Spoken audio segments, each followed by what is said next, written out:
Assalamualaikum warahmatullahi wabarakatuh. Al-Fatihah.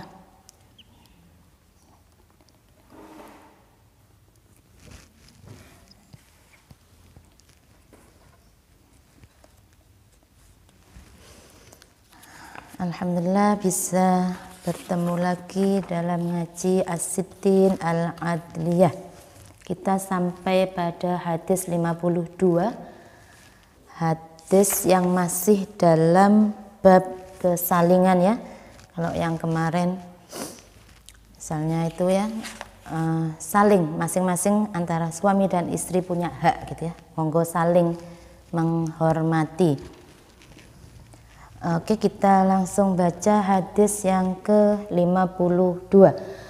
Bismillahirrahmanirrahim. An Aisyah, dari Aisyah, qalat berkata siapa Aisyah, kuntu ono sopo ingsun, ada siapa saya, iku agtasilu mandi siapa saya, ana ya saya, wan nabiyu beserta nabi sallallahu alaihi wasallam, min inain dari wadah tempat, wahidin yang satu, min qadahin dari qadah itu bisa bermakna gelas, tempat, wadah gitu ya.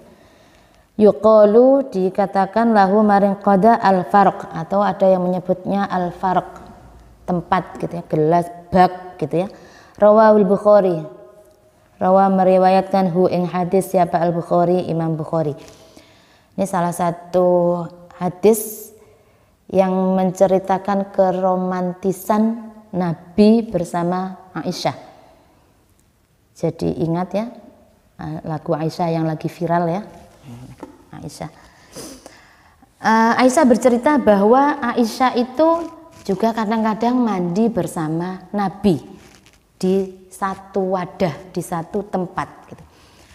Ini sebetulnya hadis ini memberi pelajaran bahwa betapa Nabi juga romantis gitu ya, romantis, memperhatikan sisi-sisi romantis dalam rumah tangga.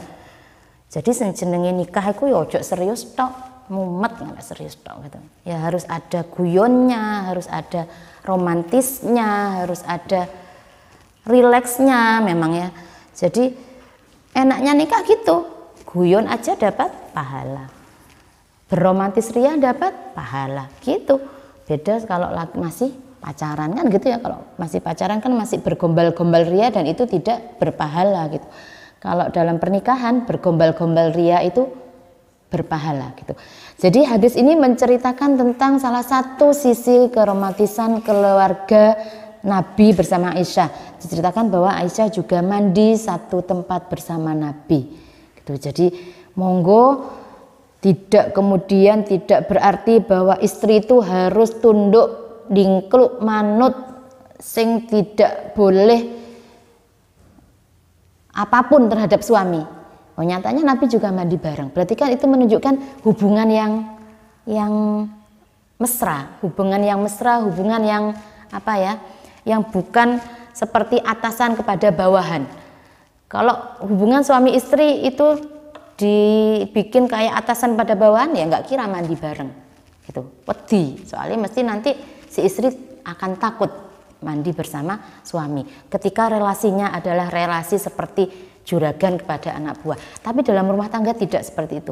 Relasi yang dituntut dalam rumah tangga adalah relasi yang sama, saling ya, kesalingan itu. Jadi ketika antara suami istri sudah akrab, sudah saling hormati, maka mandi bersama pun akan bisa dilakukan. Ini betul ya, tidak akan terjadi bagi pasangan suami istri yang relasinya relasi timpang ya, antara kayak juragan nggak kira wani, katanya mandi bareng nggak kira berani gitu. Yang tahu istrinya ya wedi aja, takut aja, mau gini takut, mau itu takut. Tapi ini enggak. Nabi mencontohkan tidak ya, istri tidak takut kepada suami, tapi istri hormat kepada suami. Pun sama suami juga hormat kepada istri. Jadi ini salah satu sisi keromantisan Nabi yang kita patut fahami, bahwa oh Nabi ku gak diwedeni Mbak Aisyah gitu, tapi dihormati. Beda ya, ditakuti dengan dihormati itu berbeda. Dan dalam rumah tangga harusnya itu yang ada saling menghormati, bukan ketakutan yang ada. Karena ketika di pernikahan kok takut, yaitu bukan malah dapat sakinah mawaddah warahmah, soalnya wedi tok gitu kan gitu. Tapi ketika saling hormat yang ada, maka sakinah itu ada, mawaddah rahmah itu ada. Itu hadis ke-52. Saya pikir hadis ini juga sudah sering kita dengar, tapi monggo kita pahami hadis ini bahwa Nabi itu sangat-sangat romantis kepada Aisyah, dan itu artinya bahwa Nabi juga sangat menghargai Aisyah, Nabi menghormati Aisyah gitu ya. Oke, masuk hadis ke-53. Ini sudah bab yang berbeda, bab fil mu'asyarah bil ma'ruf. Bagaimana kita berinteraksi dengan baik ya. Hadis ke-53, an Jabir bin Abdullah radhiyallahu anhu, saking Jabir bin Abdullah radhiyallahu anhu yaqulu, berkata siapa Jabir, qala wis bersabda siapa Rasulullah sallallahu alaihi wasallam, idza atola nalikane panjang atau lama siapa ahadukum salah satu dari kalian al ghaibata ing ketidakadaan, maksudnya pergi, jika kalian pergi lama, fala yatruk moko ojo mengetuk sapa ahad ahlahu ing istrinya ahad, keluarganya ahad, lailan ing dalam waktu malam. Rawahu al-Bukhari. La yatruk ahlahu, lafat la yatruk ahlahu ay la yadkhulu, tidak masuk siapa ahad ilaihim maring keluarganya, lailan ing dalam waktu bengi, idza qadima nalikane datang, min safarin dari berpergian. Langsung saya baca hadis berikutnya karena masih berkaitan. Hadis ke-54, an Anasin radhiyallahu anhu, dari Anas radhiyallahu anhu qala, berkata siapa Anas, kana ono sapa an-nabiyyu nabi sallallahu alaihi wasallam iku la yatruku, tidak mengetuk siapa nabi ahlahu ing keluarganya nabi, istrinya nabi. Kana ono sapa nabi iku la yadkhulu, tidak masuk siapa nabi illa ghudwatan, kejaba ing dalam waktu pagi, au asyiyatan, atau waktu sore. Rawahu al-Bukhari. Jadi pada bab ini menerangkan tentang hadis-hadis bagaimana kita harus berinteraksi dengan suami ataupun istri dengan baik. Gitu ya. Di antaranya hadis ke-53 diceritakan dari Jabir bahwa Nabi pernah berpesan, ketika kalian lagi berpergian jauh atau lama, kamu jangan masuk ke rumahmu di tengah malam. Gitu. Dan didukung oleh hadis berikutnya 54 yang mengatakan bahwa Nabi tidak pernah membangunkan keluarga atau istrinya ketika Nabi rawuh dari mana-mana, kecuali Nabi masuk datang ke rumahnya itu pagi ataupun malam. Ini kita sekali lagi bukan berarti nanti misalnya suami harus tugas kemana datangnya tengah malam ya gak oleh ngetuk pintu terus kon lungguh nang teras gitu, tidak ya. Kita harus ingat bahwa hadis ini konteksnya dulu, zaman dulu masih tidak ada HP ya, masih tidak ada HP yang tinggal bilang, "Dek, engkau lawang ojo dikunci dek ya, aku teko paling jam 10," misalnya kayak gitu. Zaman dulu tidak ada HP. Nabi mengajarkan ketika itu misalnya kalian datang dari berpergian, ojo didodok pintunya. Itu apa maksudnya? Engkau mengganggu istrimu lagi istirahat, ganggu anak bojomu yang istirahat. Sebegitunya ya, Nabi mengajarkan akhlak yang baik, Nabi mengajarkan kita untuk berbuat baik kepada keluarga, pada istri atau suami atau anak-anak kita. Dan diceritakan bahwa Nabi juga ketika berpergian tidak pernah kemudian sampai rumah tengah malam sehingga harus membangunkan istri beliau untuk membukakan pintu. Lah kok lak dadi keganggu tidurnya. Nah, sebegitunya ya Nabi mengajarkan, maksudnya ini yang kita pahami adalah monggo kita berbuat sesuatu yang itu tidak menyakiti hati pasangan kita, keluarga kita. Jangankan yang melakukan sesuatu yang apa ya, misalnya benar-benar menyakitkan, wong sampai ngetok ganggu tidurnya loh sama Nabi, nggak boleh. Ojo kok ganggu bojomu turu. Iku wae sama Nabi suruh jaga. Apalagi kok mau melakukan perbuatan yang semena-mena terhadap istri ataupun suami. Itu ya.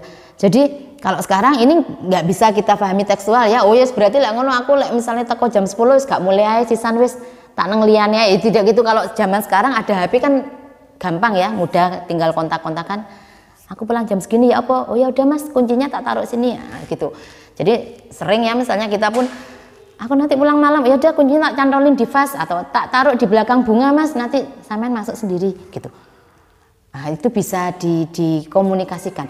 Intinya yang pesan Nabi adalah jangan mengganggu, jangan menyakiti pasangan kita. Itu inti dari hadis ini. Ya, sampai ngetuk pintu aja lu ndak boleh lo ya. Itu makanya kita harus benar-benar ya Allah sakjane Islam tuh sangat indah, mengajarkannya juga sangat menghargai perempuan. Kan ya sampai Nabi ngomong wis engko istrimu bangun lo ya.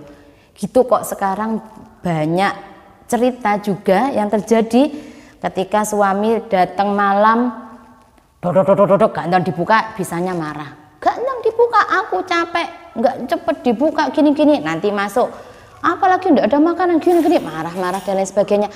Lah wong Nabi malah nyarankan tuh kamu jangan balik tengah malam lek ganggu bojomu gitu kan. Nah itu ya, jadi sama, jadi pun si istri pun monggo ketika misalnya suami lagi pergi apa, misalnya kok nggak bisa bukain, Mas aku capek aku mau tidur tak taruh sini deh kuncinya. Oh iya, gitu, dikomunikasikan. Intinya pokoknya tidak menyakiti, tidak saling menyakiti antara suami dan istri. Tidak hanya menyakiti ya, mengganggu. Konteks hadis ini tidak mengganggu, bukan menyakiti ya, apalagi menyakiti. Kalau kita pahami secara mafhum mukhalafah, mengganggu aja dilarang oleh Nabi, apalagi menyakiti. Kan ya kalau kita tengah tidur suami datang ketuk-ketuk kan itu mengganggu, tidak menyakiti kita. Itu masih batas mengganggu. Itu pun dilarang oleh Nabi. Ganggu wae gak oleh. Apa maneh menyakiti. Nah, ini sama ya. Suami jangan mengganggu istri apalagi menyakiti. Istri juga sama, jangan mengganggu suami apalagi menyakiti. Jadi sekali lagi tidak berdasar ketika misalnya dikatakan bahwa istri harus standby 24 jam menunggu suami pulang. Nah, ini biasanya di kalangan pedesaan atau di etnis tertentu ini masih berlaku. Sing jenenge wong wedok gak oleh tidur selagi suaminya belum datang. Ya kan masih banyak yang seperti itu. Ojo turu sik selagi bojone durung teko. Suruh nunggu duduk manis, nunggu suami datang. Biar kalau suami datang bisa bukakan pintu. Bukakan pintu harus dengan cantik molek. Nah, kan gitu ya tuntutan yang terjadi di masyarakat. Istri jangan tidur dulu kalau nggak ada suami. Terus harus dandan terus. Nanti bojo teko dibukakan pintunya, kita sambut dengan yang senyum, dengan pakaian yang harum, dengan dan lain sebagainya. Itu padahal yang Nabi contohkan ngetuk ganggu tidurnya aja jangan. Jadi nanti istilahnya itu bukan berdasarkan Islam ya, ketika ada peraturan bahwa istri tidak boleh tidur selagi suaminya belum datang. Oh itu tidak ya, itu bukan aturan dalam Islam. Ya monggo kalau waktunya istirahat ya monggo aja istirahat. Nanti bisa dikomunikasikan dengan suami bagaimana nanti suami ketika datang masuk rumahnya bagaimana dan lain sebagainya. Misalnya nanti butuh makan atau gimana makannya, atau misalnya ketika nggak masak juga tinggal dikomunikasikan, Mas di rumah nggak ada makanan, jadi kalau sampean belum makan sekalian beli makan ya Mas di luar, soalnya di rumah nggak ada makanan. Oh iya dek, ya sudah, nggak apa-apa seperti itu. Jangan kemudian ya apa sih, kok bisa nggak ada makanan di rumah? Ah itu biasanya nanti ketika seperti itu si istri lagi yang disalahkan ketika tidak ada makanan di rumah misalnya, gitu ya kebanyakan. Nah ini tidak, jadi monggo kita contoh Nabi dalam hal yang kecil-kecil gini juga kita contoh Nabi, kita ikuti Nabi. Nabi menyarankan untuk tidak mengganggu, bukan menyakiti ya, mengganggu, tidak mengganggu pasangan kita, apalagi menyakiti, monggo kita ikuti, gitu ya. Kalau memang kita benar-benar ingin menjadikan Nabi sebagai tauladan dalam hidup kita, maka monggo hal-hal yang kecil seperti ini pun kita ikuti. Bagaimana Nabi berbuat kepada para istrinya, Nabi berbuat pada keluarganya. Jadi cukup sampai sini dulu hadis ke-54, kita akan sambung di pertemuan yang akan datang masuk pada hadis ke-55. Kurang lebihnya mohon maaf, semoga bermanfaat. Assalamualaikum warahmatullahi wabarakatuh.